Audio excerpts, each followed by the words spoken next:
ஆண்டவராகிய இயேசு கிறிஸ்துவின் விலையேறப்பட்ட நாமத்தினாலே உங்கள் ஒவ்வொருவரையும் வாழ்த்துகிறேன்.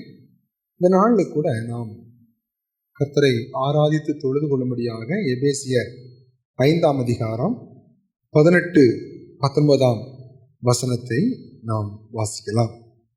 துன்மார்க்கத்திற்கு ஏதுவான மதுபான வெறி கொள்ளாமல் ஆவியினால் நிறைந்து சங்கீதங்களினாலும் கீர்த்தனைகளினாலும் ஞான பாட்டுகளினாலும் ஒருவருக்கொருவர் புத்தி சொல்லிக்கொண்டு உங்கள் இருதயத்தில் கர்த்தரை பாடி கீர்த்தனம் பண்ணி நம்முடைய கர்த்தராகிய இயேசு கிறிஸ்துவின் நாமத்தினாலே எப்பொழுதும் எல்லாவற்றுக்காகவும் பிதாவாகிய தேவனை ஸ்தோத்திரித்து.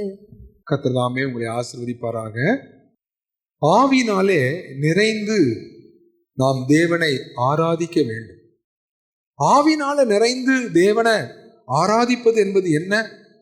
ஒரு காரியத்தை அங்க செய்யக்கூடாதுன்னு சொல்லப்பட்டிருக்காது. என்ன? மதுபான வெறி கொண்டவர்களைப் போல நாம் தேவனை ஆராதிக்க கூடாது. மதுபான வெறி கொண்டவர்களைப் போல கூச்சல் இடுகிறவர்களாக, குழப்பம் பண்ணுகிறவர்களாக நாம் அல்ல. நாம் ஆவியினாலே நிறைந்தவர்களாக நாம் தேவனை ஆராதிக்க வேண்டும். நாம் பாடல்களை நாம் பாட வேண்டும். அங்கே நாம் பாடுங்கள், பாடல்களை நாம் பாட வேண்டும்.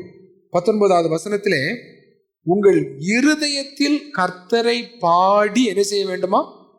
கீர்த்தனம் பண்ண வேண்டும். பாட்டை எங்க பாடுவோம் அப்படின்னு சொல்லி கேட்டா பிள்ளைகள் கூட சொல்லுவாங்க, பாட்டை எங்க பாடுவோம்? வாயால தான் பாடுவோம். ஆனா அங்க தேவனுடைய வசனம் சொல்லுது, நீ ஆவியில நிறைஞ்சிருந்தீன்னா பாடல் வாயில வராது. எங்க வரணும்?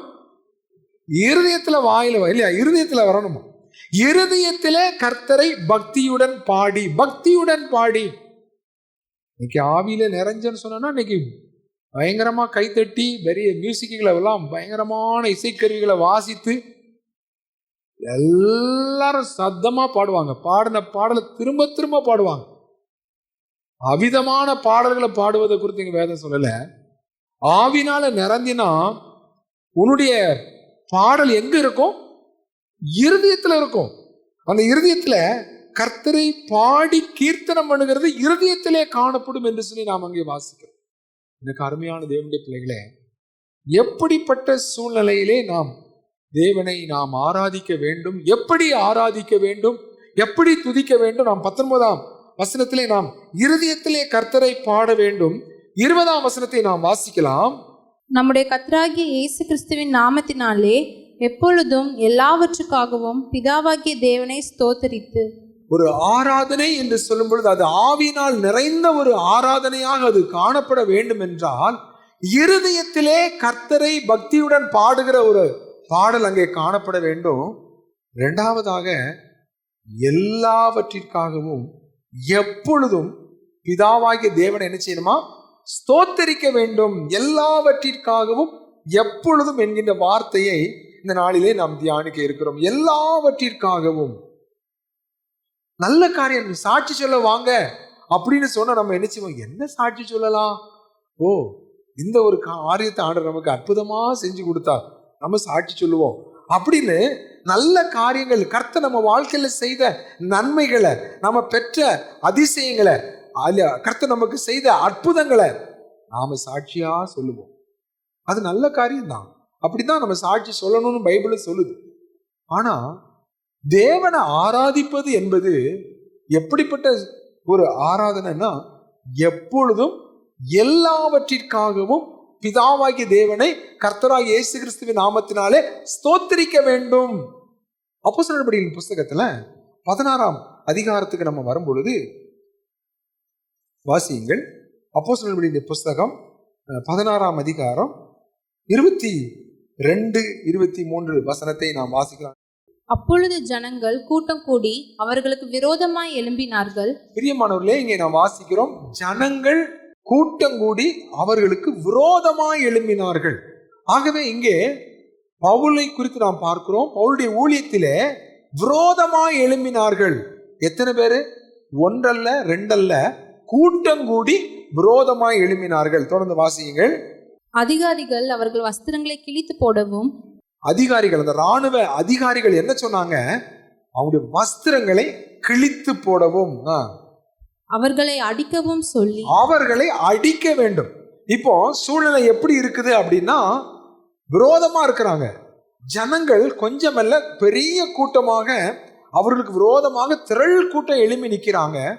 அரசாங்க அந்த ராணுவ அதிகாரிகள் அவங்களுக்கு சாதகமா இருக்காங்கன்னா அவங்களும் விரோதமா தான் இருக்கிறாங்க. அவங்க எப்படி இருக்கிறாங்க? அவர்கள் வஸ்திரங்களை கிழித்து போட வேண்டும், அவர்களை அடிக்க வேண்டும் என்று சொல்லி 23ஆம் வசனத்தை நாம் வாசிக்கலாம். அவர்களை அநேக அடி அடித்த பின்பு, அவர்களை அநேக அடிகளை அடித்த பின்பு. அப்ப திரளான ஜனங்கள் விரோதமா எதிர்த்து நின்றுகிட்டு இருக்கிறாங்க. ராணுவ அதிகாரிகள் எதிர்த்து நிக்கிறாங்க. உங்களுடைய வஸ்திரங்களை கிழிக்க சொல்றாங்க, அநேக அடிகளை அடிக்க சொல்றாங்க. அந்த அநேக அடிகளை அடித்த பின்பு அவங்களை என்ன செஞ்சாங்களாம்? 23ஆம் வசனத்திலே, சிறைச்சாலையிலே வைத்து அவர்களை பத்திரமாய் காக்கும்படி சிறைச்சாலைக்காரனுக்கு கட்டளையிட்டார்கள். அவன் இப்படிப்பட்ட கட்டளையை பெற்று அவர்களை உட்காவலறையிலே அடைத்து அவர்கள் கால்களை தொழுமரத்திலே மாட்டி வைத்தான். சிறைச்சாலை தலைவனுக்கு அந்த ராணுவ அதிகாரிகள் ஒரு கட்டளை போடுறாங்க, இவங்களை பத்திரமா பாதுகாக்கணும், இவங்க தப்பி ஓடிடக்கூடாதுன்னு சொல்லி. ஆகவே அவன் என்ன செய்ய, அவங்களை உட்காவலரை, அங்க இருக்கிற சிறைச்சாலையிலேயே உட்காவலறைன்னா அதுக்குள்ளேயே இன்னும் ஒரு இன்னர் போர்ஷன் இருக்கு, அந்த உட்காவல் அறையில கொண்டு போய் அடைக்கிறாங்க. சரி, அங்கதான் அடைச்சா சும்மா விடல, அவருடைய கால்களை தொழு மரத்துல என்ன செஞ்சுட்டாங்க? இப்ப தலைகளை தரையில இருக்குது, கால் எங்க இருக்கு? கால் எங்க இருக்கு? தொழு மரத்துல.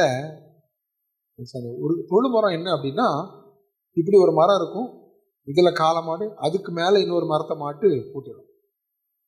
காலை உள்ள வச்சு என்ன செஞ்சிடும், அதுக்கு அந்த காலை வைக்கிறதுக்கு என்று சொல்லி காடி இருக்கும், காடி, அந்த மரத்துல காடி, அந்த காடியில அந்த காலை போட்டு அதுக்கு மேல இன்னொரு மரத்தை வச்சு என்ன செஞ்சிருவாங்க, அந்த பூட்டிடுவாங்க, சங்கிலியை போட்டு கட்டிடுவாங்க. இப்ப காலை இப்படி அசைச்சாலும் வலிக்கும், இப்படி அசைச்சாலும் வலிக்கும், உருவவும் முடியாது. கால்களை தொழு மரத்திலே மாட்டி விட்டார்கள். இப்படி ஒரு சூழ்நிலை உங்க வாழ்க்கையில வந்துச்சுன்னா நீங்க என்ன செய்வீங்க? இப்படி ஒரு சூழ்நிலை, ஜனங்கள் விரோதமா இருக்கிறாங்க, ராணுவ அதிகாரிகள் விரோதமா இருக்கிறாங்க, வஸ்திரத்தெல்லாம் கிழிச்சு விட்டாங்க, அநேக அடிகளை அடிச்சுட்டாங்க, அந்த இன்னர் செல்லுல கொண்டு உள் காவல் அறையில கொண்டு போட்டாங்க. சும்மா போடலைங்க, காலை கட்டி தலைகீழ, தலை மட்டும் தரையை தொட்டுக்கிட்டு இருக்குது, காலை தூக்கி உயரமான தொழுமரத்துல கட்டி வச்சிருக்கிறாங்க. நான் ஆவினால நிறைந்திருந்தால் என்ன செய்வேன்? பாவம் என்னை ஆளுகை செய்தா நான் என்ன செய்வேன்? ஆவியானவர் என்னை ஆளுகை செய்தா நான் என்ன செய்வேன்? பாவம் என்ன ஆளுகை செய்தா என்ன செய்வோம்? இது தேவையா? சீரா சொல்லுவான், நான் அப்பமே சொன்னேன் கப்பல் ஏற வேண்டான்னு, நீங்க தான் ரொம்ப உற்சாகமா கூட்டு வந்துட்டீங்க. இந்த அடி கிடைக்கும் தெரிஞ்சிருந்தா நான் என்ன செஞ்சிருக்க மாட்டேன், கப்பல் ஏறி இருக்கே மாட்டேன். ஏன் மார்க் தப்பிச்சு ஓடனாங்கிறது எனக்கு இப்பதான் தெரியுது.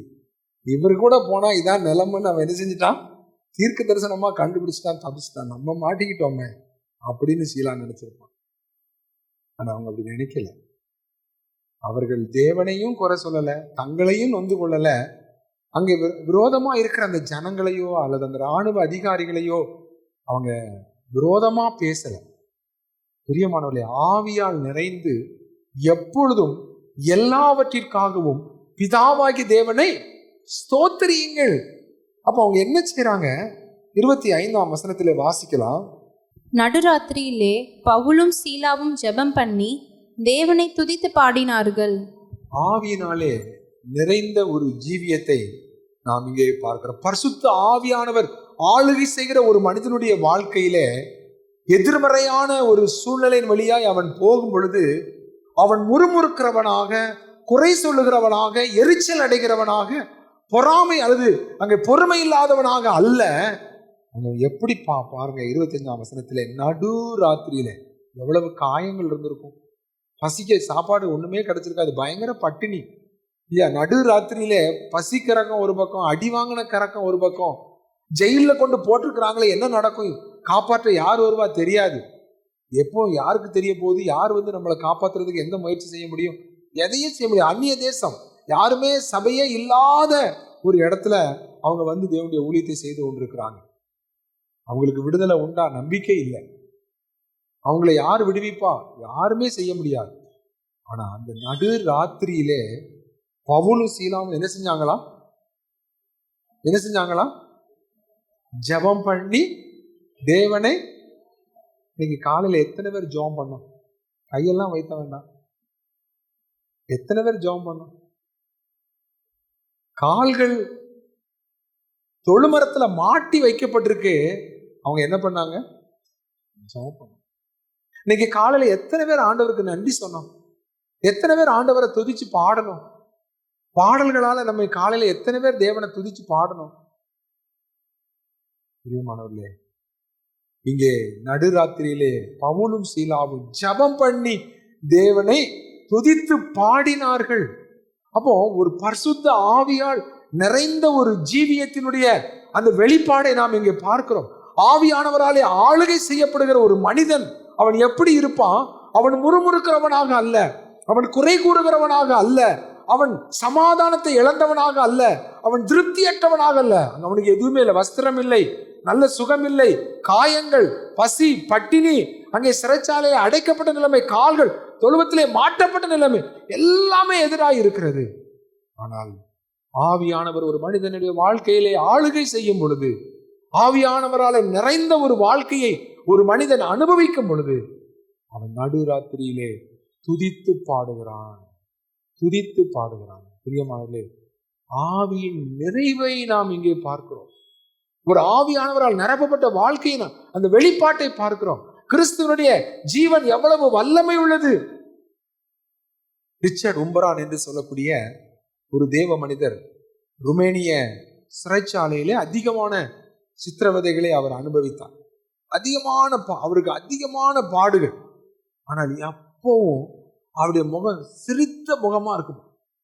அந்த சிறைச்சாலை தலைவனுக்கு ஆச்சரியமா இருக்கு. எத்தனையோ கைதிகள் இருக்கிறாங்க, ஆனா இவர் மாத்திரம், இவருடைய முகம் மாத்திரம் எப்பொழுது சிரித்த முகமாகவே இருக்கிறது என்று சொல்லி ஒரு நாள் சட்டையை பிடிச்சு கேட்டாங்க. ஏயா நீ அடிச்சாலும் சிரிச்சுட்டே இருக்கிற, உன்னை பட்னியா போட்டாலும் சிரிச்சுட்டே இருக்கிற, அதிகமான அடிகள் அடிச்சாலும் உன் முகம் எப்பவும் சிரிப்பா இருக்குது, என்ன காரணம் அப்படின்னு சொல்லி அந்த ரிச்சர்ட் உம்பரான்ட்ட கேட்டாங்களாம். அப்ப அவர் சொன்னாரா, நான் உங்களை நேசிக்கிறேன், நீங்க செஞ்ச எல்லாத்தையும் நான் உடனே மன்னிச்சிருக்கேன், ஆண்டவரே நீங்க செஞ்சதெல்லாம் மன்னிச்சிருங்க, மன்னிச்சிருங்க, மன்னிச்சிருங்கன்னு சொல்லி உங்களுக்காக நான் உடனடியாக மன்னிப்பின் ஜெபத்தை நான் ஏறெடுத்துறேன். ஆகவே எனக்கு எந்த வருத்தமும் இல்லை, கசப்பு இல்லை, கோபம் இல்லை, வெறுப்பு இல்லை, மாறாக உங்களை நேசிக்கக்கூடிய ஒரு அன்பின் இருதயம் எனக்குள்ள இருக்கிறதுனால என் முகம் எப்பொழுதும் பிரகாசமா இருக்கிறது என்று சொன்னார். அல்லேலூயா, அல்லேலூயா. பிரியமானவர்களே, எப்பொழுதும் எல்லாவற்றிற்காகவும் பிதாவாகிய தேவனை துதித்து பார். எதிர்மறையான சூழ்நிலைகள் வரும் பொழுது சோர்ந்து போயிடுறோம், நம்பிக்கை இழந்து போயிடுறோம். ஐயோ அப்படி ஆயிருமோ இப்படி ஆயிருமோன்னு சொல்லி நம்ம சிந்திச்சு நம்ம அதிக குழப்பத்துக்குள்ள போயிடுறோம். ஜெபிக்க முடியல, வேதம் வாசிக்க முடியல, தேவனை தேடி தேவனுடைய சபைக்கு வர்றது கூட நமக்கு கஷ்டமா போயிருது. ஏன்? நாம் எதனாலே நாம் ஆளுகை செய்யப்படுகிறோம் நம்ம தேவ ஆவியானவராலே நாம் ஆளுகை செய்யப்படுவோமானா அந்த எதிர்மறையான சூழ்நிலையிலும் கூட அவர்கள் ஜெபம் பண்ணாங்க, துதித்து பாடினார்கள். பிரியமானவர்களே, நாம் அங்கே வாசிக்கிறோம் அப்போஸ்தலர் 16 காவலில் வைக்கப்பட்டிருந்தவர்கள் அதை கேட்டுக்கொண்டிருந்தார்கள், சிறைச்சாலையில உள்ளவர்கள் அதை கேட்டுக்கொண்டிருந்தார்கள். தேவன் என்ன செய்தான்? 26ஆம் வசனத்தை நாம் வாசிக்கலாம். 16:26. சடுதியிலே சிறைச்சாலையின் அஸ்திபாரங்கள் அசையும்படியாக பூமி மிகவும் அதிர்ந்தது. உடனே கதவுகள் எல்லாம் திறவுண்டது, எல்லாருடைய கட்டுகளும் கலன்று போயிற்று. இங்கே 3 காரியங்களை தேவன் செய்கிறார். அவர் பூமி அதிர்ந்தது, கதவுகள் திறவுண்டது, கட்டுகள் கலண்டு போயிட்டு. அல்லேலூயா, அல்லேலூயா, அல்லேலூயா. கருமையான தேவனுடைய இயற்கைக்கு அப்பாற்பட்ட வல்லமையான கிரியைகளை தேவன் இங்கே நடப்பிக்கிறார். அவர் பூமியை அவர் அதிர பண்ணுகிறார். கதவுகள் எல்லாம் திறவுண்டது, எல்லாருடைய கட்டுகளும் கலண்டு போயிட்டு. பரலோகம் எவ்வளவு வல்லமையான கிரியைகளை இங்கே நடப்பிக்கிறது என்று நாம் பார்க்கிறோம். ஒரு பரிசுத்த ஆவியினுடைய நிறைவை அங்கே பவுலும் சீலாவும் அந்த இருண்ட சிறைச்சாலைக்குள்ளே வெளிப்படுத்தி கொண்டிருந்த பொழுது தேவனுடைய பரலோக மகிமை அங்கே இறங்கி வருகிறதை பார்க்கிறோம். அந்த பாடல்கள் மூலமாக தேவ பிரசன்னம் அங்கே இறங்கி வருகிறது, தேவ மகிமை அங்கே இறங்கி வருகிறது, அந்த இடம் அதிர்கிறது, அந்த கதவுகள் திறக்கிறது. இவர்களுடைய கட்டுகள் மாத்திரமல்ல பிரியமானவர்களே, அங்கே இருந்த மற்ற எல்லா சிறைச்சாலை கைதிகளுடைய எல்லாருடைய கட்டுகளும் அங்கே கலண்டு போயிற்று என்று நாம் பார்க்கிறோம். பின்னாலே அங்கே நாம் என்ன வாசிக்கிறோம்? 16ஆம் அதிகாரத்திலே 33ஆம் வசனத்தை நாம் வாசிக்கலாம். மேலும் ராத்திரியில் அந்நேரத்தில் தானே அவன் அவர்களை அழைத்து கொண்டு போய் அவர்களுடைய காயங்களை கழுவினான். அவனும் அவனுடையவர்கள் அனைவரும் உடனே ஞானஸ்நானம் பெற்றார்கள். அவனும் அங்கே சிறைச்சாலை தலைவனை குறித்து அங்கே வாசிக்கிறோம். அந்த ராத்திரியிலே அவனுக்கு கர்த்தருடைய வசனத்தை போதித்தார்கள். அவன் அந்த ராத்திரியிலே அவனுடைய காயங்களை கழுவினான். அவர்களுடைய காயங்களை அடித்தவர்களே அவருடைய காயங்களை கழுவுகிறதை பார்க்கிறோம். 33ஆம் வசனத்திலே ஞானஸ்நானம் பெற்றார்கள். ஞானஸ்நானம் பெற்றார்கள். அந்த பிலிப்பு பட்டணத்திலே லீதியாளுடைய வீட்டிலே சபை காணப்பட்டது என்றும், அந்த சபையிலே இந்த சிறைச்சாலை தலைவன் ஒரு முக்கியமான மூப்பராக இருந்து கர்த்தருடைய ஊழியத்தை இந்த குடும்பம் நிறைவேற்றினார்கள் என்றும் சபை வரலாறு சொல்கிறது. அந்த பிலிப்பு பட்டணத்தின் பிலிப்பியர்களின் நிருபத்திலே இந்த சிறைச்சாலை தலைவனுடைய குடும்பம் அந்த சபையை அங்கே நடத்தி கொண்டு வந்ததிலே ஒரு முக்கியமான ஒரு பொறுப்புள்ள குடும்பமாக இருந்தது என்று நாம் பார்க்கிறோம். காரணம், ஆவியால் நிறைந்து தேவனை துதித்து பாடினார்கள். வாசிக்கலாம் 34ஆம் வசனத்தை. பின்பு அவன் அவர்களை தன் வீட்டிற்கு கூட்டிக் கொண்டு போய் அவர்களுக்கு போஜனம் கொடுத்து தன் வீட்டார் அனைவரோடும் கூட தேவனிடத்தில் விசுவாசம் உள்ளவனாகி மனமகிழ்ச்சியாயிருந்தான். 34ஆம் வசனத்திலே நம்ம வாசிக்கிறோம், அவர்களுக்கு போஜனம் கிடைக்கிறது. அவர் அந்த மனிதனுக்கு என்ன கிடைக்குது? மனமகிழ்ச்சி கிடைக்கிறதை பார்க்கிறோம். அங்கே பட்டினியோடு இருந்த பவுலுக்கு சீலாவுக்கும் ஆகாரம் கிடைக்குது. அந்த சிறைச்சாலை தன்னுடைய வாழ்க்கையில பாருங்க, பவுலும் சீலாவும் இருளுக்குள்ளே இருந்து கொண்டு அவர்கள் ஆவியால் நிறைந்து தேவனை துதித்து பாடினாங்க. அங்கே சந்தோஷம் சமாதானம் இல்லாதபடிக்கு இருளான வாழ்க்கையில இருந்த அந்த சிறைச்சாலை தலைவருடைய குடும்பத்திலே ஒரு மனமகிழ்ச்சி வந்தது. தன் வீட்டார் அனைவரோடும் கூட மனமகிழ்ச்சியாயிருந்தான். விசுவாசம் உள்ளவனாகி மனமகிழ்ச்சியாயிருந்தான். பாருங்க, இந்த பவுல் சீலாவுடைய சந்தோஷம் அந்த குடும்பத்துக்குள்ளே சந்தோஷத்தை கொண்டு வருகிறதை பார்க்கிறோம். பவுல் சீலா துதித்து பாடினதன் மூலமாக இந்த குடும்பமானது கர்த்தருக்குள்ளே அது விடுதலையாக்கப்படுகிறதை நாம் பார்க்கிறோம். ஆவியால் நிறைந்த ஒரு வாழ்க்கை, தேவனை துதித்து பாடுகிற ஒரு வாழ்க்கை, அந்த தெய்வீக ஆராதனை, அந்த ஜீவனுள்ள ஆராதனை. அந்த பாருங்க, எல்லாருடைய கட்டுக்கணும், எல்லா ஒவ்வொரு அந்த சிறைச்சாலையில இருந்தவங்க எல்லாம் நமக்கு எங்க விடுதலை கிடைக்க போகுது? நாம இந்த சிறைச்சாலையிலேயே இந்த ரோம அரசாங்கத்தின் அடிமைகளாகவே செத்து மடிய வேண்டியதுதான் என்று நம்பிக்கையற்றவர்களாக அவங்க காணப்பட்டாங்க. ஆனா அவங்களுடைய வாழ்க்கையில இந்த சிறைச்சாலை கைதிகளுக்கு விடுதலை கிடைச்சது. அது மாத்திரமல்ல, இந்த சிறைச்சாலை தலைவனுக்கும் அவருடைய குடும்பத்துக்கும் கூட மிகப்பெரிய ஒரு ரட்சிப்பை கொண்டு வந்தது என்று நாம் பார்க்கிறோம். அருமையான கர்த்தருடைய பிள்ளைகளே, இந்த நாளில கூட ஆவியால் நிறைந்து எப்பொழுதும் எல்லாவற்றிற்காகவும் பிதாவாகிய தேவனை ஸ்தோத்தரித்து பாடுங்கள். நிச்சயமாக அந்த ஜீவனுள்ள ஆராதனையை, ஆவியால் நிறைந்த ஒரு ஆராதனையை நம்முடைய வாழ்க்கையில இந்த நேரத்துல மட்டும் இல்லை, அப்படிப்பட்ட சூழ்நிலைகளை உங்களுடைய வாழ்க்கையிலே நீங்கள் சந்திக்கும் பொழுதெல்லாம் அந்த துதிக்கிற ஆராதனையை நீங்க ஏறிடுங்க. பாட்டு கூட பாடணும். அல்லேலூயா பாடி பாடி எதை தாண்டுவேன்? அலைகளை நான் தாண்டிடுவேன். அல்லேலூயா பாடி பாடி பாடி அலைகளை நான் தாண்டிடுவேன். வாழ்க்கையில பிரச்சனைகள் வரும் பொழுது உட்கார்ந்து அழுறது எளிதா இருக்கும், கவலைப்பட்டு கலங்குகிறது இயல்பா இருக்கும். ஆனா ஆவியால் நிறைந்தவர்களாய் நாம் காணப்படும் பொழுது எப்பொழுதும் எல்லாவற்றிற்காகவும் பிதாவாகிய தேவனை ஸ்தோத்திரியுங்கள். கர்த்தர் தாமே ஒரு ஜீவனுள்ள ஆராதனை ஏறெடுக்க நம்ம ஒவ்வொருவருக்கும் உதவி செய்வாராக.